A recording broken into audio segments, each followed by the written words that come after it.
थारैनो दिनैनि सानाव बोथोरा अखा हानायजों गोबां गुसु एबा दुमैलु जादों नाथाय बिटिआरआव राजखान्थि एबा बिसायख'थिनि दुंहावा गोबां जादों जेराव जाय जेरै गोसो एरैबायदिनो अजद दैखांलायनाय दान्थे बिदान्थे खालामलायनाय आरो खौरां बिजोङावबो गोसो बायदि फोसावलायनाया सोलिगासिनो दं। बे समाव फिन फोरमायबावोदि दिनैनि बोथोरा अखा हानायजों दुमैलु आरो गुसु बोथोर नाथाय बिटिआरआव राजखान्थिनि बारहावाया गुदुं बारगासिनो दं आरो बेनो जाहैबाय आथिखालनि जा दुलाराय बर' फरायसा आफादनि आफादगिरि दिपेन बर' बिथाङा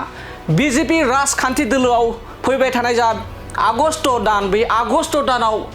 जगदान एबा जयनिं जाहैसिगोन एबा आखाइ हमहैसिगोन होननानै गोबां मानि बाथ्राया खौरां बिजोङाव ओंखारगासिनो दं ससियेल मिडियानि गेजेरजों गोसारगासिनो दं। बेनि सायावनो रोखा खेंफोरथि होआखैब्लाबो मिरु दुलाराय बर' फरायसा आफादनि आफादगिरि दिपेन बर' बिथाङा एसे इंगित होनायखौ बे समाव नुनो मोननाय जादों। मा इंगित होदों मिरु दुलाराय बर' फरायसा आफादनि आफादगिरि दिपेन बर' बिथाङा बेखौबो नोंथांमोननि गेजेराव दसे समनि उनावनो लाना फैगासिनो दं। बे समाव फोरमायनांगोन दि बिटिआरआव राजखान्थिनि बारहावाया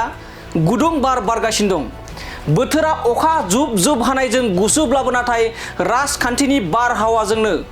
साफ्रोमबो राजखान्थिजों सोमोन्दो थानाय सोद्रोमाफोरनि देहा मोदोम गोसोफोरा दुंहाव जागासिनो दं आरो बेखौ लानानैनो बिटिआरआव गाव हारसिं गेलेनाय माबे राजखान्थि दोलोआ हारसिं गेलेगोन माबे राजखान्थिया एलायन्सआव जागोन बेयो गोबां बाथ्राया ओंखारगासिनो दं। बेनि गेजेरावनो मिरु दुलाराय बर' फरायसा आफादनि आफादगिरि दिपेन बर' बिथाङाबो एबा बिथांखौबो फैबाय थानाय आगस्ट खालाराव जेराव बिपिएफ नङा इउपिपिएल नङा कंग्रेस नङा बिजेपि राजखान्थि दोलोआव जगदान जाहैगोन एबा जागोन होननानै गोबां खौरां बिजोङाव गोसारगासिनो दं जेराव जोंनि बिटिआर ओनसोलाव मेक्सिमाम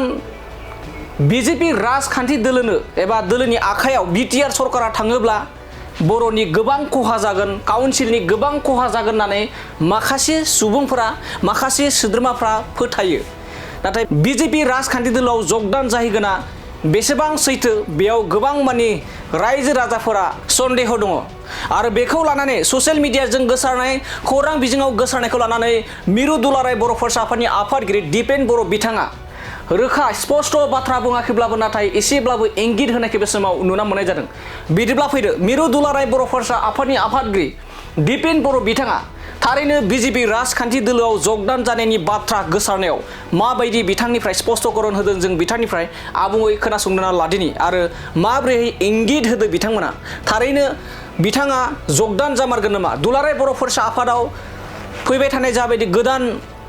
गोदान बिबानगिरिफोर सायख'नाय जागोन बै बिबान सायख'नायाव दिपेन बर' बिथाङा थागोन ना थालिया बेयो मोनसे गिदिर सोंथि जानानै थागोन। फैदो दानिया बिदिब्ला बिथांनिफ्राय जाबायदि खेंफोरथि होदों बिथांनि बे खेंफोरथिखौ नोंथांमोननि गेजेराव लाना फैदिनि। टिभियाव आङो नुदों खिन्थु बे खोथाखौ लानानै बेयाव बेसेबां लजिक दङ माने बेखौ नायनांगोन दा सरसाया जानो हायो सरसाखौ गोबाङा गोबां खालामगोन बेबायदि मोनसे स्पेकुलेसना जेब्लाबो सोलियो जिहेथु आङो दुलाराय बर' फरायसा आफादनिफ्राय बिदाय लानायनि खोथाखौ आंनि गोसोनि खोथाखौ आं फोरमायदोंमोन आरो आफाद हिसाबै जोंनि मावथि दैदेनगिरि बिथांमोना हारिनि थाखाय खामानि मावबावनांगौ बे खोथाखौबो बिथांमोना खावलायदों। दा बेबायदि टाइमाव जिहेतु 2025 आरो 26आव इलेक्सन दङ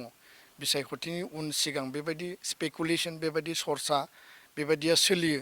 खिन्थु आङो बेखौ लानानै आं जेबो सानाखै आरो बे जि मेडियायाव जिखिनि निउसफोर ओंखारदों बेखौ बबे एंगोलनिफ्राय मा एंगोलनिफ्राय निउसआ मेडिया बे माने खोथाफोरखौ माने सरसायाव लाबोदों आं बेखौ लानानै मिथिया आरो उनाव आङो बिनि सायाव स्पष्टयै प्रेस मिट खालामनानै क्लियारलि बुंगोन। गोजोन्थों।